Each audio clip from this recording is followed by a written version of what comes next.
Stanford University.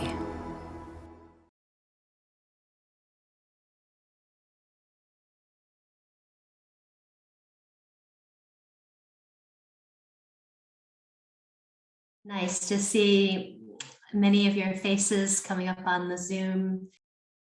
It's really wonderful to be here, and perhaps some of you were here yesterday as well for the introductory Qigong session.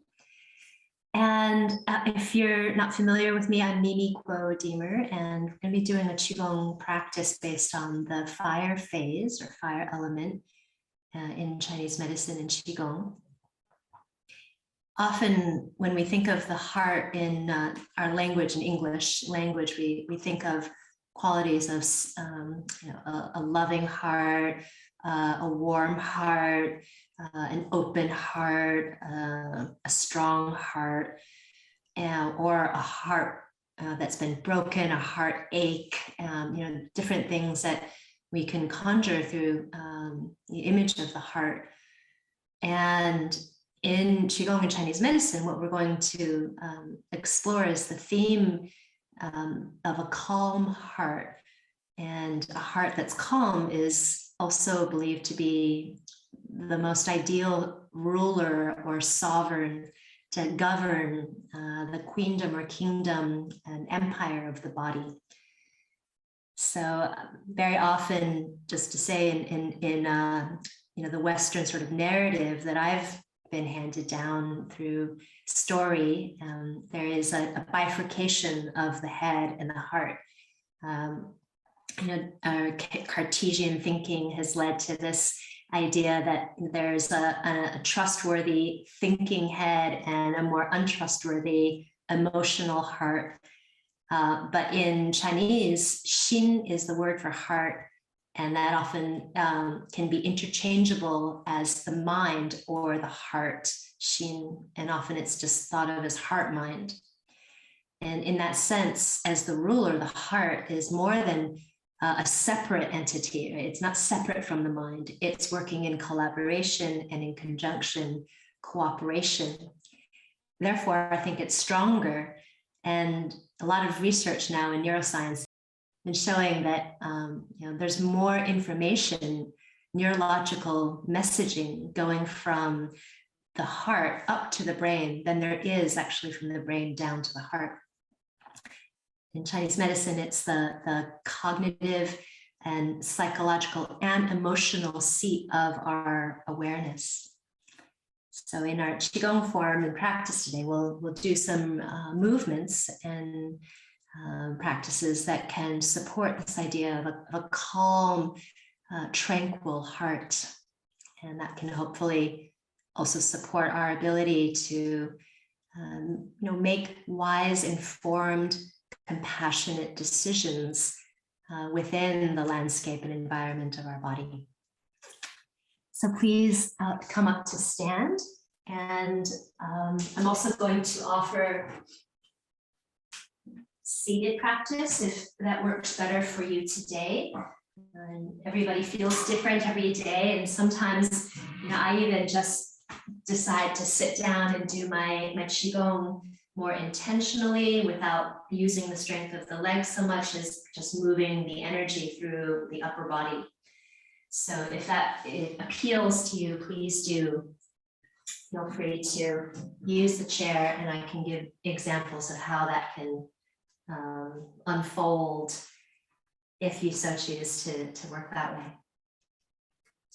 So either seated or standing, take a moment with the feet, if you're standing, about shoulders distanced wide, and turn straight. Rest your hands, doesn't matter which is on top, whatever feels most natural for you. Rest your hands onto the belly, the navel. And this is known as the lower dantian in Chinese. Energy center and our physiological center. And as you begin, take a moment to settle and ground through your legs and feet.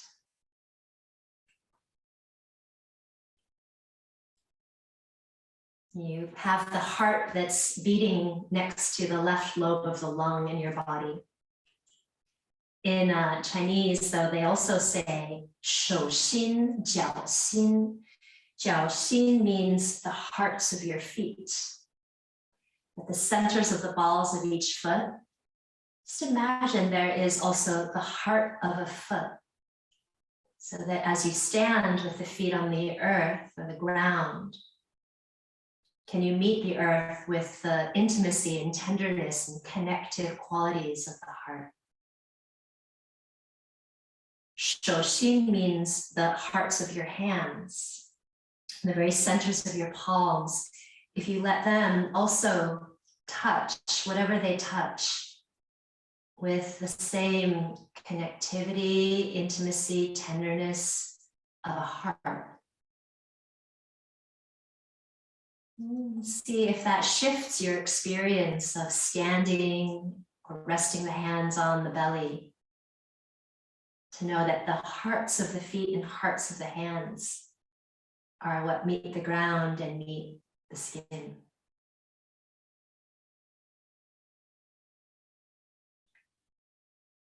And Qigong being a moving meditation, we'll be doing practices that are slower, more intentional, contemplative, contemplation by design. And releasing the arms and hands and a natural breath. Use your hands, the hearts of your hands, to begin gathering what might feel a bit scattered. Maybe even if you're working in the morning, anything that feels like too much stimulation for yourself or not enough stimulation. Scattered, overstimulated things, understimulated energy. This can cause imbalance in the heart. Middle fingers then point towards each other. The hearts of your hands point towards the earth. And clear some of these tendencies towards too much stimulation or not enough.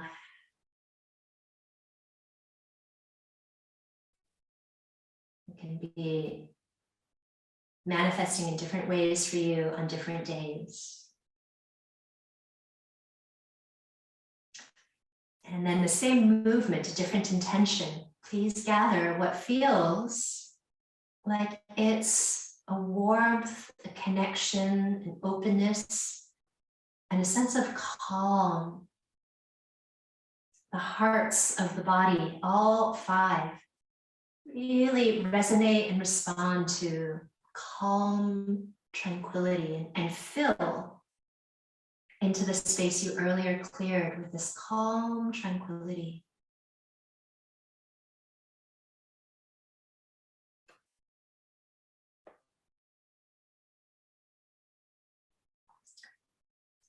And then no rush, taking your time.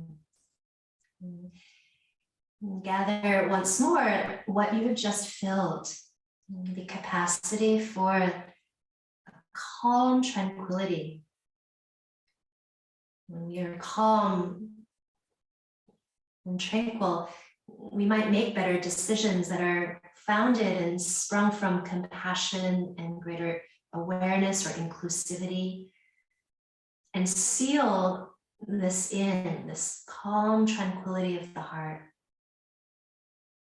Sealing it in so it feels like it can really inhabit and abide in every cell of your body.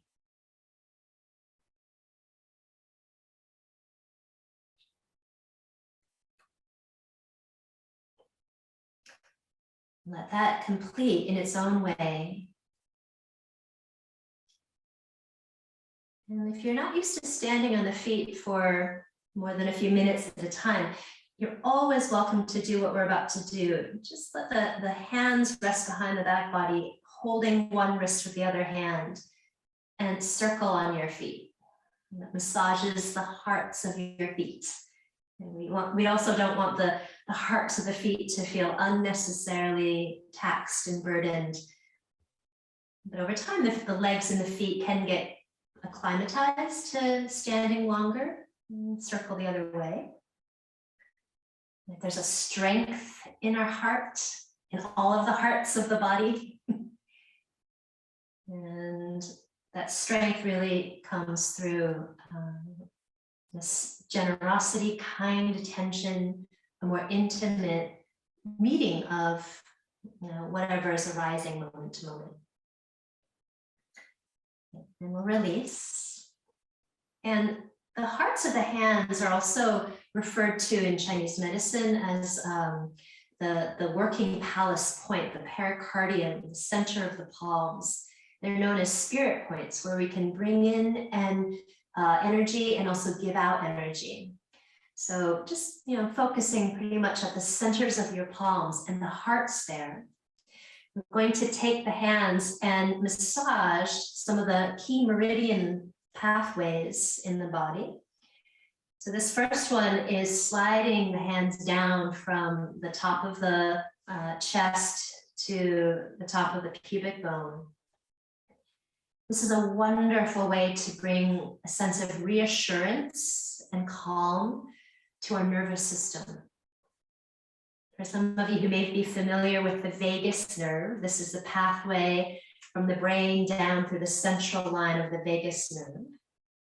Some of you may also know this as Renmai. Renmai is the main yin conception meridian or vessel. And for me, this is so soothing. Sometimes when we're feeling a lack, it can be, from even early childhood of not enough, like, mama, where's my milk? So kind of this outer need for something, and just the hands, the hearts of the hands, allowing them to soothe and reassure a sense of sufficiency can be really therapeutic. Very simple to do throughout your day as well.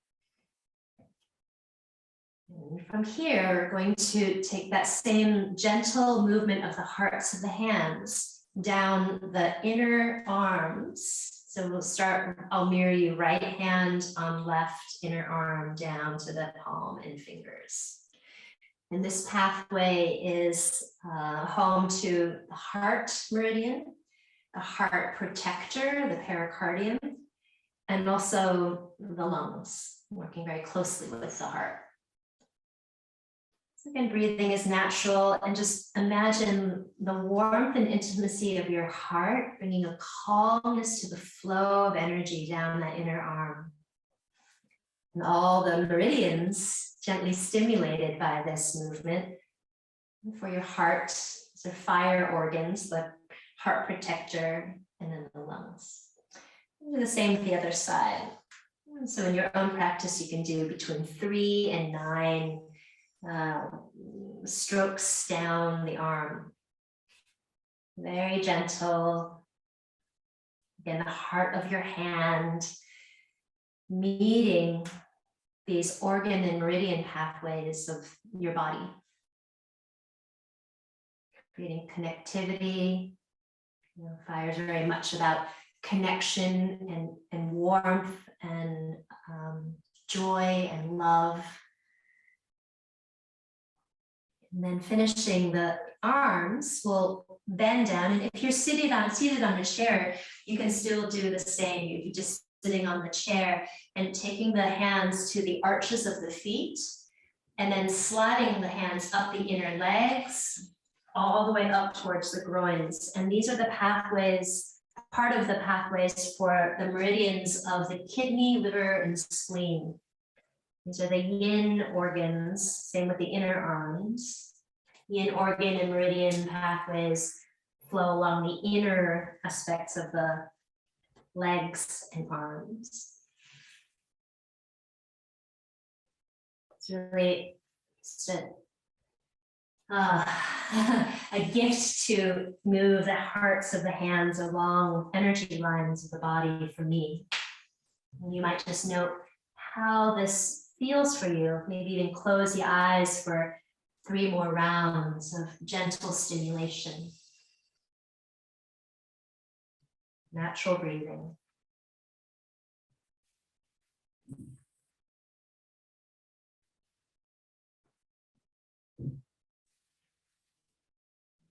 And when you finish 3, take your time to notice how that feels. Lightly stimulated the yin pathways of your body. I can feel a little tingling on my hands from the friction, which is a really nice sensation as well. For the yang that pair with the yin meridians, we use a light tapping. So again, mirroring you, right hand to the back of the left fingers, hand, and just very lightly tapping up the back of the arm. There are also some fire organs here, small intestine, something called your triple heater, and also your large intestine that is a metal meridian line. So this we'll just do 3 times. And get to the side of the neck, massage gently. Again, with the heart of your hand. So what good decisions and how much strength you use to massage can your heart hand make right now? And then brush the arm off. And same with the other side, light tap.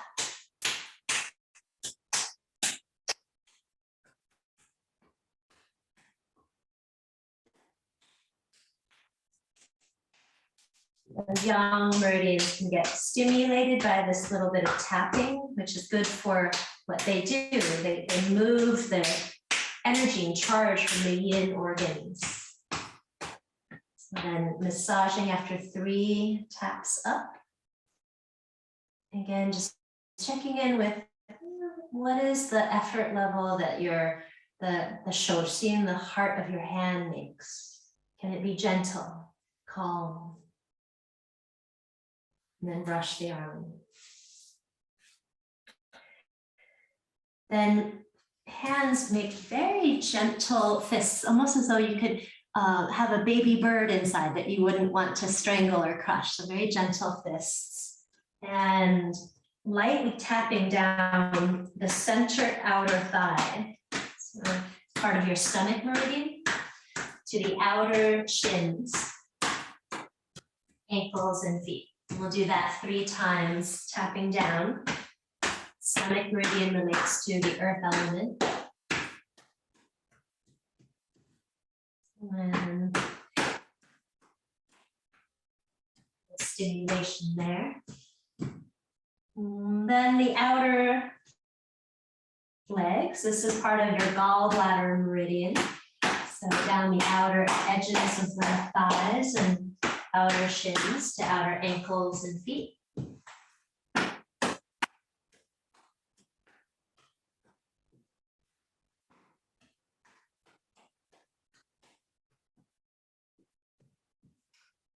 And then if you're seated on a chair, you can show you from the side, your hands, everybody will start on the low back. If you're seated on the side, you can kind of bypass a bit of the buttocks and just go down the backs of your legs to the heels. And what we're doing, if you're standing, is brushing the hands, the palms, from the low back all the way down the backs of your legs. This is for the urinary bladder.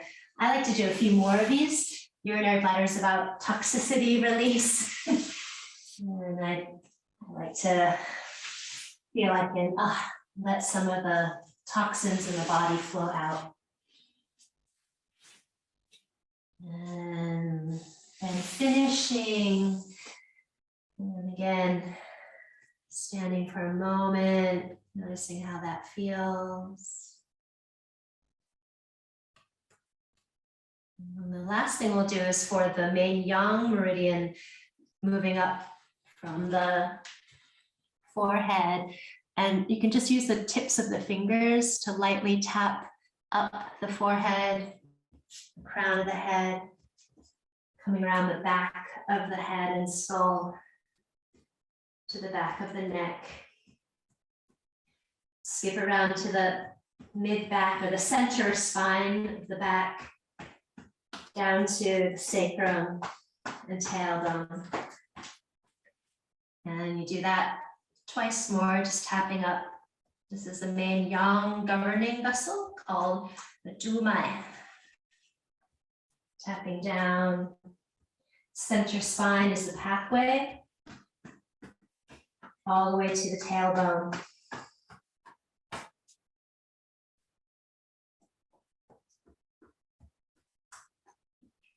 It's a really gentle stimulation, great to do in the morning. It gets the chi flowing. And when you complete that, take a moment and just sense, the global arena of the body, the landscape, interior sense and experience.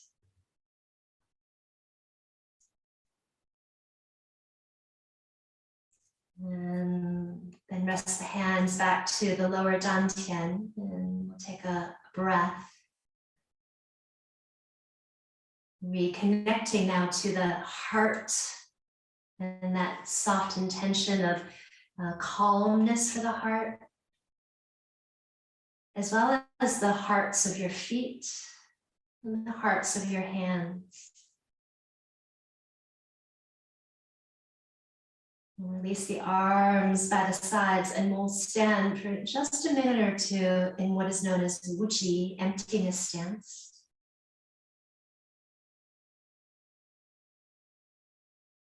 And some of you who were here yesterday, the invitation to stand like a tree,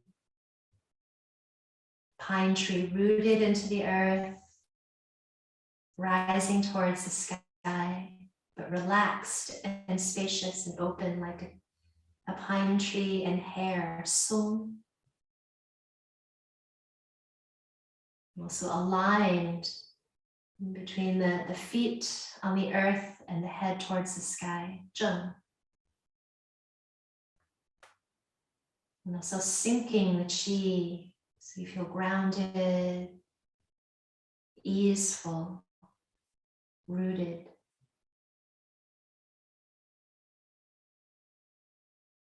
One more minute, invitation for the teeth to close and the tongue to rest behind the teeth. The eyes open or closed. The hearts of the feet gently exploring their connection to the earth. Hearts of the hands exploring the sensation of space. And the heart of your body, the psychological and emotional seat of your consciousness. It naturally creates space every time it pumps. It loves being empty as well as full.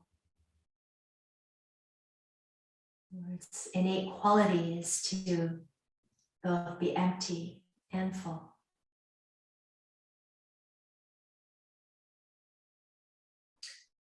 From this, the stillness, within this, seek a little movement of breath. Maybe you can even sense your pulse or the heartbeat. Within movement, seek stillness.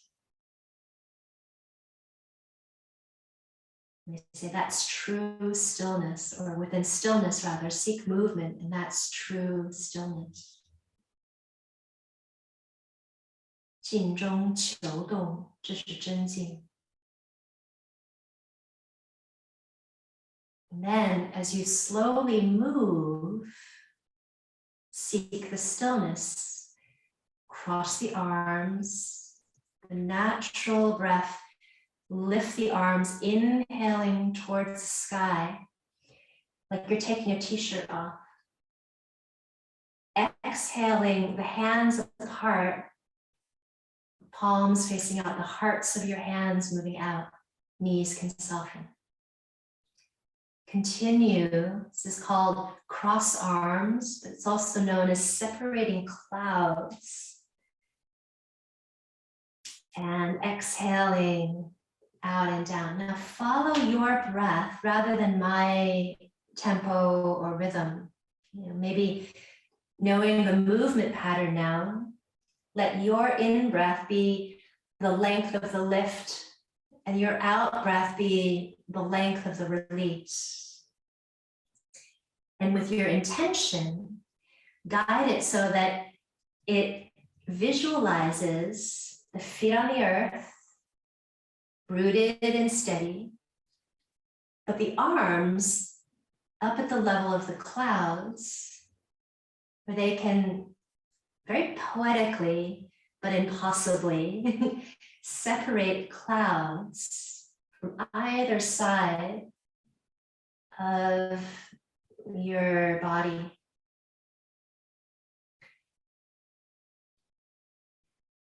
This continuous invitation also not to touch the skin to skin, but to maintain a little gap between the two arms as they rise. And to let the form be done not just with the upper body, but creating connectivity through the whole body, the hearts of the feet, through the heart of your chest, through the hearts of your hands, everything connected. And also visualizing what is revealed as the clouds are separated. The light of the sun, which is the heart, metaphorically, fire element. Creating some spaciousness, maybe the blue sky.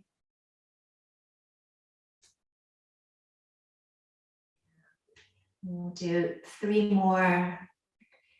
This is a wonderful form for conditioning health in the respiratory and circulatory systems of the body. Also, it lifts the spirits as we lift up to where the clouds are. And so it's believed to help with depression and anxiety. Clearing the clouds from around the heart. Last round. Whole body connectivity, hearts of the hands, hearts of the feet, heart at the center of the chest, all working together. And let that form naturally complete, sensing how that's unfolding and maturing and finishing for you. Then we'll place the hands onto the lower dantian. You can adjust the feet anytime that it feels respectful of your body and your feet. Taking a round of breath. And then those of you who were here yesterday or may know this form, we're going to do the 5-element fire practice from yesterday. This one starts with the feet together. Just to say it can be done seated as well, the feet together, and then you could just step one foot out, step it back in, do the same that we're doing with our arms. So I'll mirror you throughout this with the feet together. The left foot steps out as you inhale, the pinkies joining together, the arms rising towards the light of the sun. And then you pour the fingers pointing towards the earth, pour the light of the sun down to the center of the body, knees bending.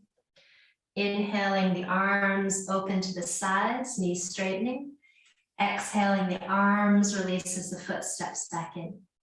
Repeats to the other side as you breathe in, right foot steps out, edges of the pinkies join and lift. Exhaling through center and down, bending the knees gently. Inhaling, the arms open like a parasol. And then exhaling, the foot steps back in as the arms release. Continuing, repeating, breathing in.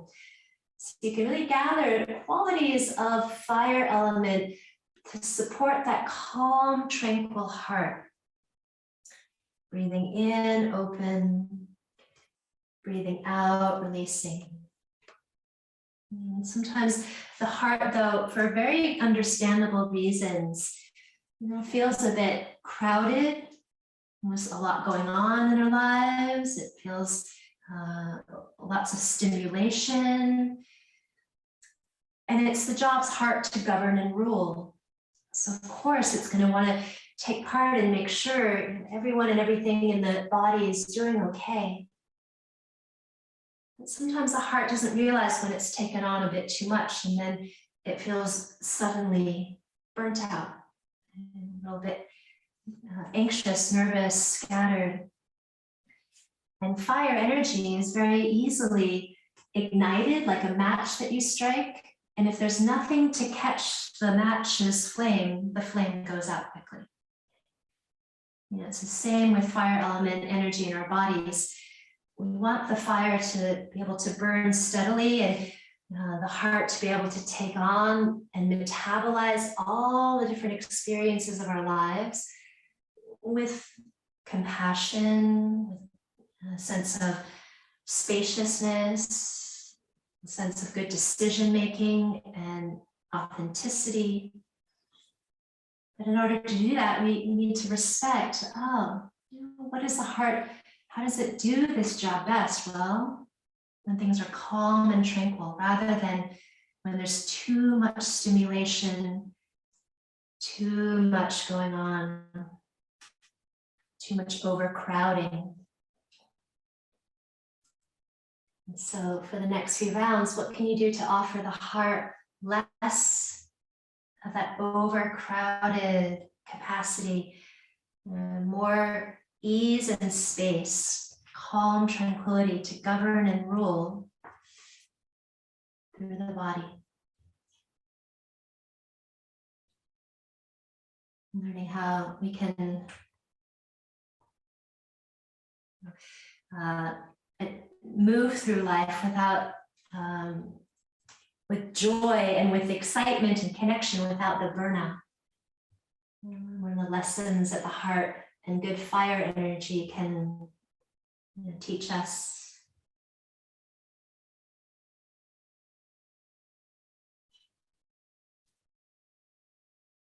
So calm, steady breath in, breath out, down. Breath in, open. And breath out, release. We'll do one more each side. And you might think about, what quality of the heart might be really benefited now? Maybe just a sense of spaciousness, kindness.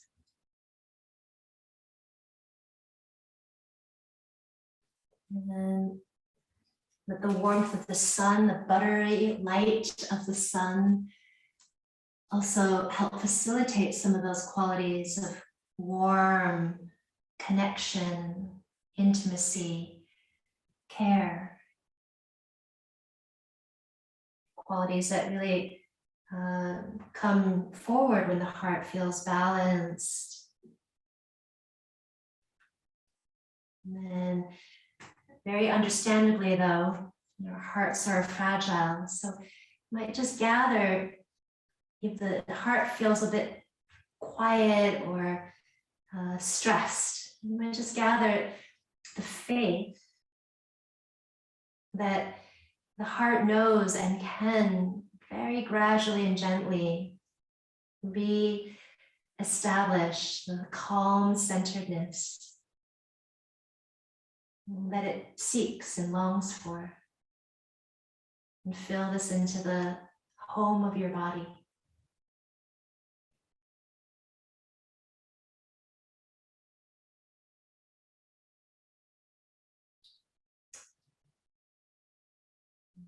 Rest the hands and back to the lower dantian. Taking a round of breath.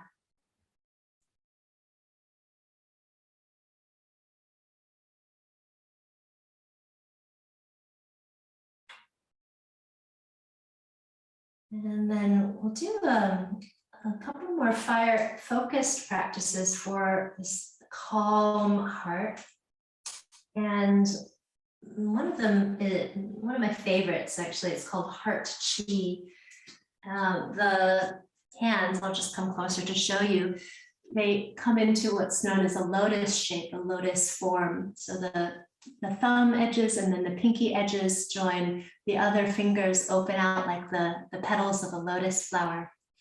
And the lotus has a lot of different symbolisms, but primarily in many of the Buddhist, Indian and Chinese sort of interpretations, it's a sense of a purity, of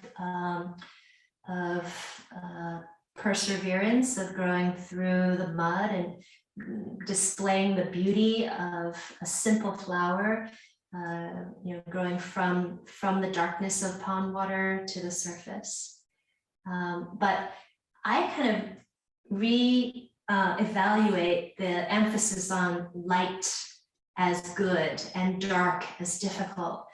And this comes from my appreciation of the yin yang symbol, but also my appreciation for soil and darkness. And the Tao says, darkness within darkness, the gateway to all understanding. Soil isn't dirty. Soil is full of life and nourishment. It says in the Tao Te Ching as well, know the light, the white, the light, but keep to the dark. Right? It's really important not to create hierarchies in yin and yang and Qigong. So I would say that the lotus isn't growing from the dark into the light. It's as a overcoming, but it is recognizing the nourishment of water and soil and darkness that can support its blossoming and growth. Yeah. So they work as a cycle, they work together. And this is a really beautiful practice that we'll do a few rounds of. The feet are up hips distance apart and turn straight. Different variations of this, but this is the one that I really like. So the hearts of the feet, the hearts of the hands, the heart of the body, is giving some space to those 5 hearts. The knees start a little bit bent, then they straighten as the arms lift forward. And you give from your hands towards the center of your chest, the energetic heart center, some care, some reassurance, some space. And then the arms open out. So the heart energy starts to move out in the 2 directions. Then the arms release and they join together, the heels of the hands, the edges of the pinkies and thumbs, to create the lotus flower. The knees straighten a little bit. You can gaze up towards the flower that rises from the richness of the soil, the water, the pond, and then the beauty of that flower, let it move out in all directions. That repeats as you breathe in, the arms go forwards. As you breathe out, the hands then come towards the energetic heart center as nourishing. And then as that nourishment feels replenishing, may some of that replenishment and source of nourishment from the heart move out in the 2 directions.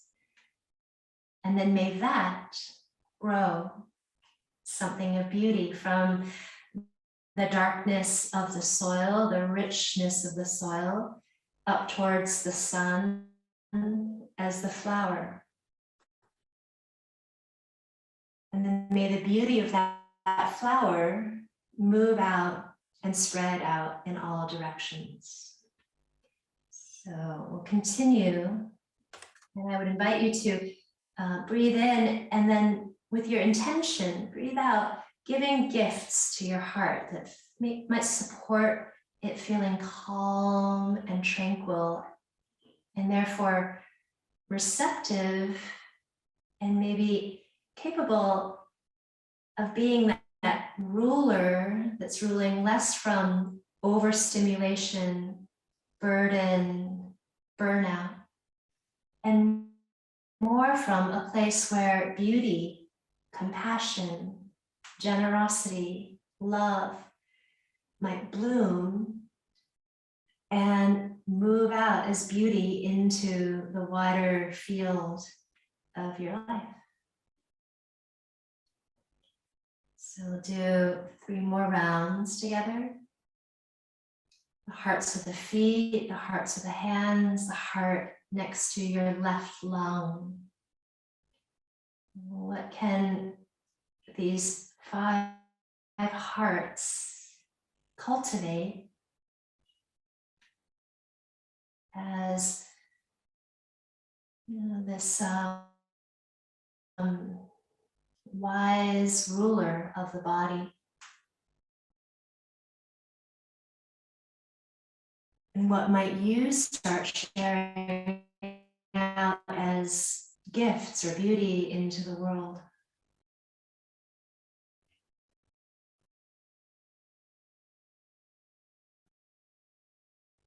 And apparently the lotus is one of the oldest and first flowers that bloomed on planet Earth. I have a friend who is a botanist and was sharing that with me, and I just thought that was so beautiful. It's from before we can imagine in the Earth's history, something so simple and beautiful blooming. And that structure persists to this day. The beauty of the flower, the lotus flower, and then just let the form complete and finish on its own. And observe the quality of your heart today, right now. The 1 in your chest, the 2 in your hands, the 2 in your feet. And we'll finish then with, actually we'll gather first the beauty of the flower and the beauty of the mud that grows the flower, the richness of that soil. And fill with what gifts heart chi practice that grows the flower like the lotus can bestow to yourself and to all life.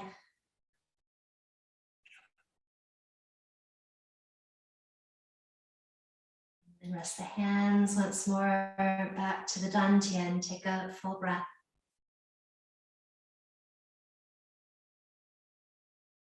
Our last practice is called hands to heart.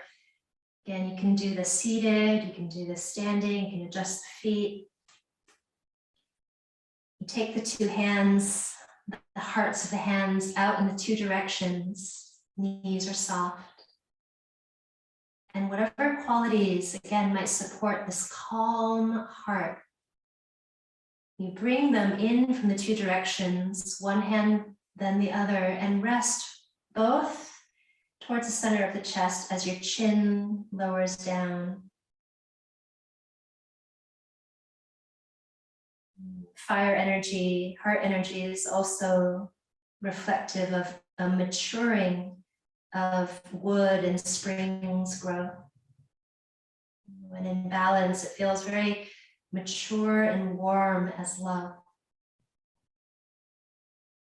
We'll do that 2 more times, releasing the arms and hands, lifting the head, breath in. And breath out, gathering what nourishes the heart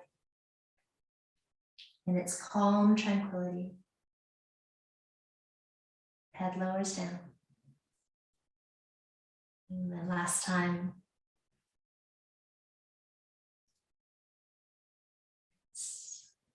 Like the sun of the body, generative, purificatory, warming, life-giving, nourishing your heart. And then from here, simply slide the hands down to the lower dantian. Lift the head and chest even to rest atop the shoulders. Feeling the hearts of your feet, the hearts of your hands, and the heart of your body. We'll do something called the closing form for peaceful chi. The arms will gather once, out to the sides and up.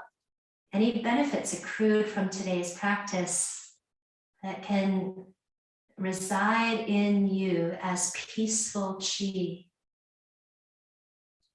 You gather that and fill this peaceful Qi, vitality, life energy into every cell of your body. May this support your health and well-being, as well as the health and well-being of all life.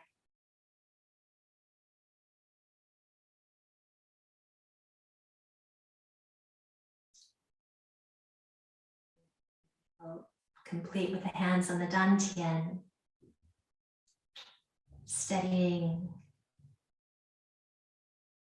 breathing.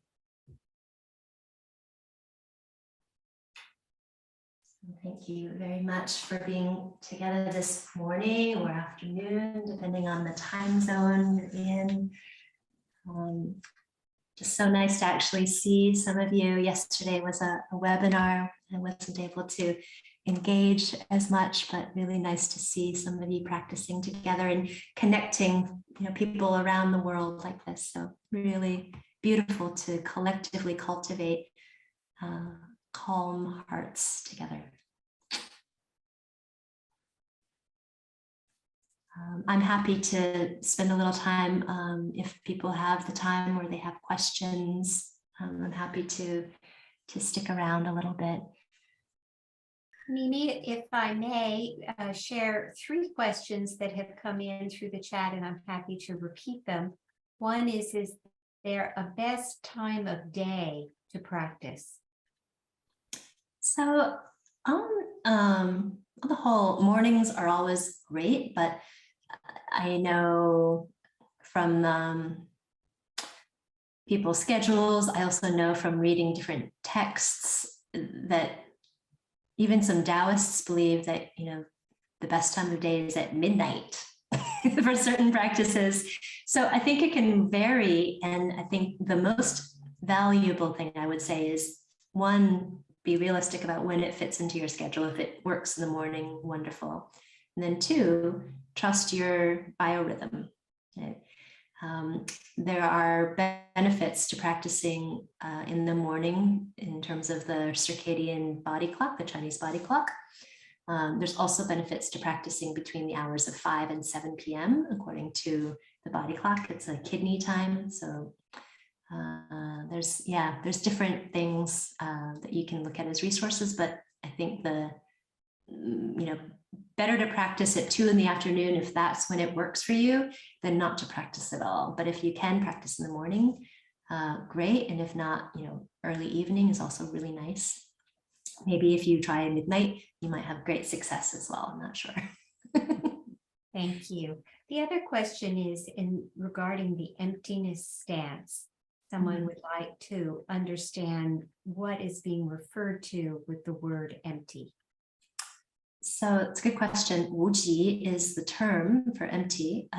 It refers to the stance, but it also refers to the cosmological idea of nothingness or vastness or spaciousness. Emptiness is primordial energy, where there's kind of, prior to the Big Bang, there was nothing, and then there was something. And the etymology is wu. Wu means without, and ji means polarity. So without polarity is wuji. And wuji becomes something called Tai Chi. And if you know what Tai Chi Quan, with the internal martial art, Qi in Tai Chi is misleading. It's not the Qigong Qi, it's the Tai Chi, which means polarity. So Tai Chi means the great polarity, and it means the moment at which the forces and entities of yin and yang come into perfect balance. And Wuji becomes Tai Chi, and Tai Chi then goes back to Wuji. So there's a beautiful kind of overlap with the way in which polarity and atomic theory really affirm the understandings that in Wuji early on also presented. And Niels Bohr, who was a Nobel Prize winning atomic physicist, had the yin yang inscribed on his Danish insignia because of the importance of polarity. And then I recently saw in the New York Times an article on black holes, and they basically were saying, yes, of course, most physicists now confer and agree that we are in a relationship of entanglement, which doesn't quite sound as nice as balance of yin and yang, right? But it's the same theories at work. So, yeah. Thank you for that beautiful transition from the hearts in our bodies to the evolution of interchanging energies in the story of life. We look forward to being with you tomorrow. Thank you very much for today's practice. Thank you, everyone. I look forward to seeing you tomorrow.